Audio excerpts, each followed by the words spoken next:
سب سے پہلے میں چاہوں گا کہ جو علی مین گنڈاپور صاحب نے ایک چیلنج دیا، ذرا سن لیں ان کے الفاظ کیا ہیں۔ میں آپ کو چیلنج دے رہا ہوں، تمام اداروں کو بھی چیلنج کرتا ہوں، میں اس ریاست کو پوری کو چیلنج کرتا ہوں کہ اگر تم لوگوں نے سیاسی طور پر عمران خان کی امانت مجھ سے گروا لی یا آپ نے اس حکومت کو ٹبل کر کے دکھا دیا تو میں سیاست چھوڑ دوں، لیکن آپ یہ نہیں کر سکتے کیونکہ آپ کی اتنی اوقات نہیں ہے۔ آپ تکڑے ہو جاؤ، ساری پارٹیاں بھی تکڑی ہو جاؤ، سارے ادارے بھی تکڑے ہو جاؤ۔ تحریک کا محرم کے بعد ہم شروع کر رہے ہیں، انشاءاللہ پورے پاکستان سے تحریک شروع ہوگی۔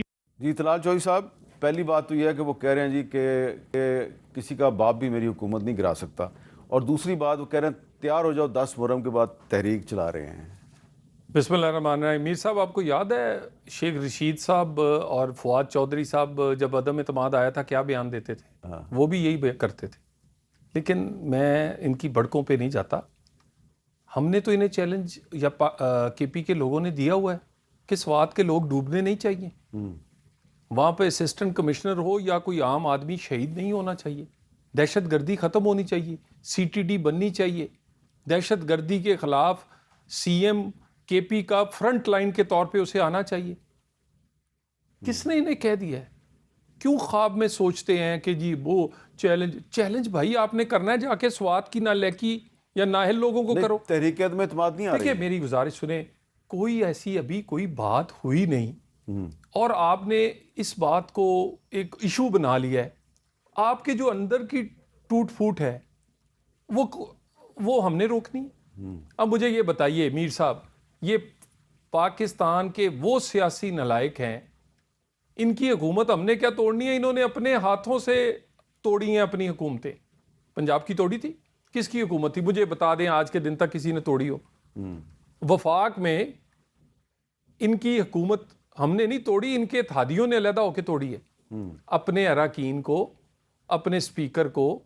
وہاں اب مسئلہ وہاں کیا ہے؟ وہاں مسئلہ ہے وہ کہتا ہے او بھائی وہ زیادہ کھا رہا ہے میں کم کھا رہا ہوں، ٹھیک ہے نا جی، وہ میں آؤں گا تو میں تمہیں یہ آ کے نہیں کہتے کہ میں وزیر اعلیٰ بنوں گا تو میں سواد جیسے واقع نہیں ہونے دوں گا، دہشت گردی ختم۔ وہ کہتا نہیں، گنڈاپور کے دور میں جو تم انجوائے کر رہے ہو اس سے زیادہ انجوائے کرو گے۔ اس وقت پاکستان کی تاریخ کی پیک کرپشن جو ہے نا وہ کے پی میں ہے۔ یہ میں آپ کو آن ریکارڈ وہ باتیں کہہ رہا ہوں، جا کے یہ ذرا پشاور کے قریب سے پوچھیں ان کی۔ تو بات یہ ہے اندر کی تھوڑ پھوڑ کے ہم ذمہ دار نہیں، اپنے بوجھ سے گر جائیں تو پھر ہم کیا کر سکتے ہیں؟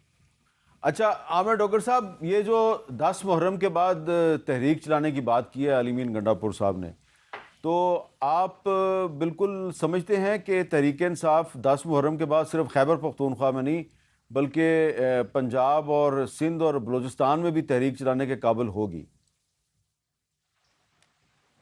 بسم اللہ الرحمن الرحیم۔ بہت شکریہ میر صاحب۔ کل جو ہماری پارلیمانی پارٹیوں کی ایک مشترکہ میٹنگ ہوئی جو کہ بھرپور نمائندہ میٹنگ تھی، اس کے اندر 2-3 پوائنٹس تھے ایجنڈا کے اوپر، جس میں خان صاحب کی رہائی، ہماری جو تحریک انصاف کی خصوصی نشستیں ہم سے چھینی گئیں، اور تحریک کے اوپر ابھی تازہ جو فریش جو ڈائریکشن آئیں عمران خان صاحب کی اپنی بہنوں کے ذریعے، وہ یہ آئی کہ محرم کے بعد ہم نے ایک بڑی تحریک چلانی ہے۔ اس تحریک پر کل بڑی بات ہوئی کہ اس کو ہم نے کس طرح سے چلانا ہے، اس کا لاہ عمل کیا ہوگا۔ اس پر ایک کمیٹی بھی پرپوز خان صاحب نے کی ہے، وہ بھی عن قریب نوٹیفائی ہو جائے گی، اور پھر اس کے بعد وہ تحریک جو ہے ہم جائزہ لیں گے کہ ہم نے اس کو، زیادہ امکان ہے کہ ضلع وائز ہر شہر میں، ہر تحصیل میں اور 4 صوبوں میں ہم احتجاج کریں گے اور وہ تحریک چلائیں گے۔ اچھا، 4 صوبوں میں چلائیں گے۔ تو ناز بلوچ صاحبہ، آپ کو کیا لگ رہا ہے کہ تحریک انصاف جو ہے وہ اگر خیبر پختونخوا میں اور پنجاب میں تحریک چلائے گی تو سندھ حکومت بھی جو ہے وہ اس کو تحریک چلانے پہ اعتراض تو نہیں ہوگا؟ کیونکہ ہم نے دیکھا کہ سندھ میں تحریک انصاف کے رہنما جو ہیں ان پر مقدمات وغیرہ کافی قائم ہیں، تو کیا یہ تحریک چلا سکیں گے سندھ میں؟ بسم اللہ الرحمن الرحیم۔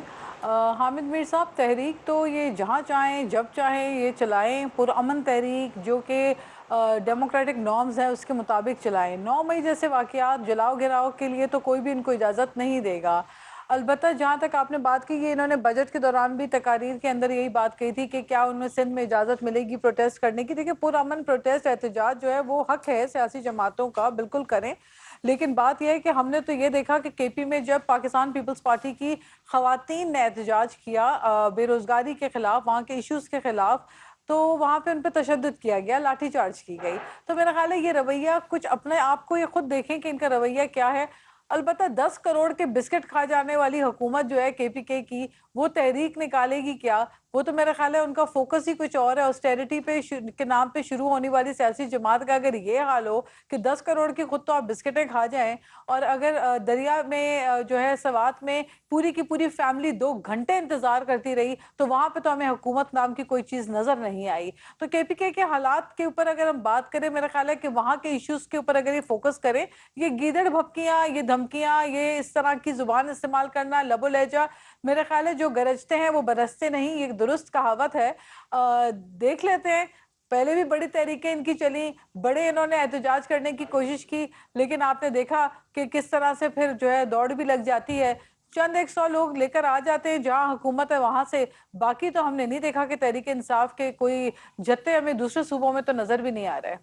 میر صاحب ایک چیز ایڈ کر دوں. جی، آج سوات میں وزیر اطلاعات برسٹر صاحب اور ان کے چیف سیکرٹری انسپیکشن کے لیے ہیلی کاپٹر پہ گئے. یعنی اس دن ہیلی کاپٹر نہیں جا سکتا تھا. وہ کہتے ہیں اس دن موسم خراب تھا. سر اس دن کہتے ہیں گزارش کمال کرتے ہیں. یعنی پھر اس دن یہ بھی گاڑیوں پہ چلے جاتے. آج ہفتہ ہو گیا، آج ہیلی پہ گئے ہیں. وہ بہت ہی افسوسناک واقعہ ہے، اور اس پہ جو نااہلی ہے وہ سب کے سامنے ہے، کسی کی بھی ہے، ایڈمنسٹریشن کی ہے، حکومت کی ہے. لیکن چوئی صاحب، میں آپ کو علیمہ خان صاحبہ کا ایک بیان سنوانا چاہتا ہوں. وہ کیا کہہ رہی ہیں، ذرا سنیں. عمران خان کو کہتے ہیں اپنی ذات کی بات کرو، اپنی رہائی کی بات کرو، آپ چپ رہنا، بولو گے نہیں ہم آپ کو رہا کر دیں گے، سیاست جیسے چل رہی ہے اس میں مداخلت نہیں کرو گے ہم آپ کو رہا کر دیں گے، آپ 9 مئی کو قبول کرو، اس کے لیے معافی مانگو، ہم آپ کو رہا کر دیں گے. چوئی صاحب دیکھیں، اگر علیمہ خان صاحبہ صحیح کہہ رہی ہیں تو اس کا مطلب ہے کہ عمران خان صاحب اگر 2-3 باتیں مان جائیں تو رہا تو ہو سکتے ہیں. دیکھیے یہ نیریٹو بھی یہی بناتے ہیں کہ ہم نے این آر او، ہمیں یعنی یہ چاہتے یہ ہیں کہ این آر او بھی ملے اور لگے بھی نہ کہ این آر او ہے. کس نے ان سے بات کی ہے؟ کوئی ایک اور ابھی بھی ان کو مذاکرات کی آفر ہے وزیر اعظم کی طرف سے، لیکن وہ ہے دہشت گردی پہ، عام آدمی کی زندگی پہ، اکانومی پہ، این آر او پہ نہیں. یہ بات پھر انہی کے لوگ تردید کرتے ہیں. ابھی علیمہ صاحبہ نے ایک بات کی ہے، ان کا دوسرا بندہ کہے گا کہ ان سے تو یہ بات ہی کسی نے نہیں کی. یہ پہلے بھی اسی طرح ہی ہوا ہے.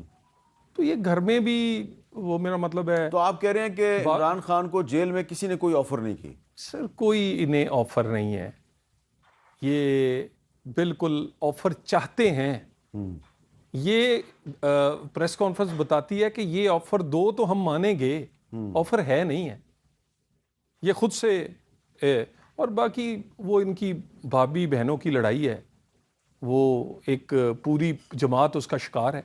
ایک علیمہ خان کا فون سنے گا، دوسرا بشرا بی بی کے اس کی ایسی تیسی کر دیں گی. یہ آپ قومی اسمبلی کے عہدے ہوں یا یہاں پر ان کے جماعت کے عہدے، اب یقین کریں ان کے لوگ جو ہیں، ایون جو ان کے وہ ساتھی جو 3 سال سے 2 سال سے اپنے بہت سارے مقدمات کا سامنا کرتے ہوئے جیل میں ہیں، انہوں نے بھی لکھ کر بھیج دیا ہے. جب سیاسی جماعت کو غیر سیاسی رویے سے چلائیں گے تو پھر یہی کچھ ہوگا.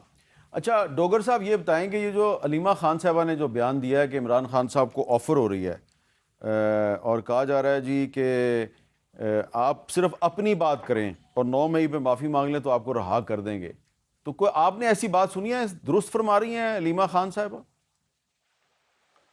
میر صاحب اس میں تو کوئی شک نہیں کہ جس دن خان صاحب گرفتار ہوئے تھے اس رات بھی ان کے قریبی دوست بھیجے گئے تھے کہ آپ کو صبح گرفتار کر لیا جائے گا، آپ ملک سے باہر چلے جائیں.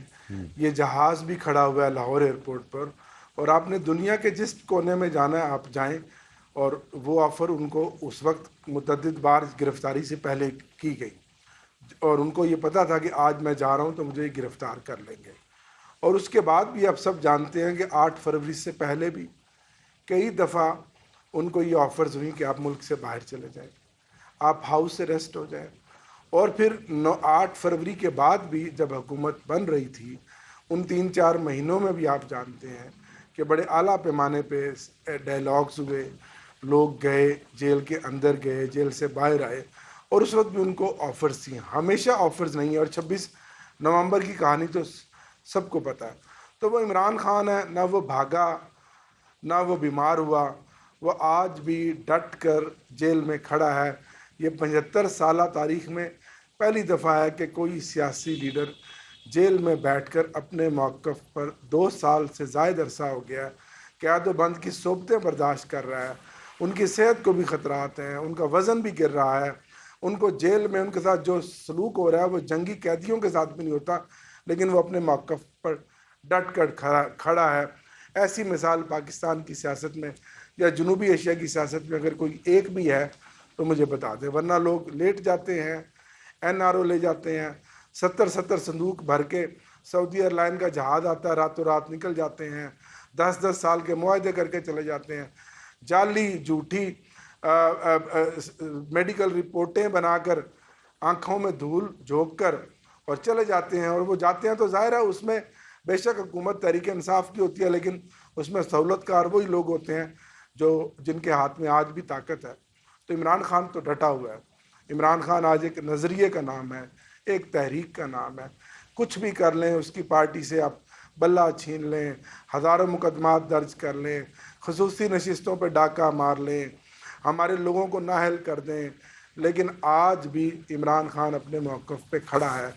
ایسا جذبہ, ایسی جرت آپ کو کہیں اور دیکھنے میں نہیں ملے گی. اور آج بھی ہم اپنے اسی موقف پہ قائم ہیں کہ 9 مئی کا آپ جائزہ لیں, اس پہ کمیشن مقرر کریں, CC جو ویڈیوز ہیں ان کو دکھائیں جو کیا ہوا تھا, اور اس کے بعد جو قانون کے مطابق فیصلہ ہے وہ کریں. ہم تو عدالتوں سے آج بھی انصاف مانگتے ہیں, اور آج بھی ہمارا ایک ہی نعرہ کہ ان ججوں کو جو 26ویں ترمیم کے بعد آپ نے ان کو کمپرومائز کر لیا ہے, حکومت نے اپنے تابع کر لیا ہے, ان کو آزاد کرو تاکہ یہ انصاف اور قانون کے مطابق اپنے فیصلے کریں. اگر عدالت عظمیٰ اور عدالت عالیہ بھی کمپرومائز ہو جائے تو پھر اس ملک میں کوئی عام آدمی انصاف لینے کہاں جائے گا؟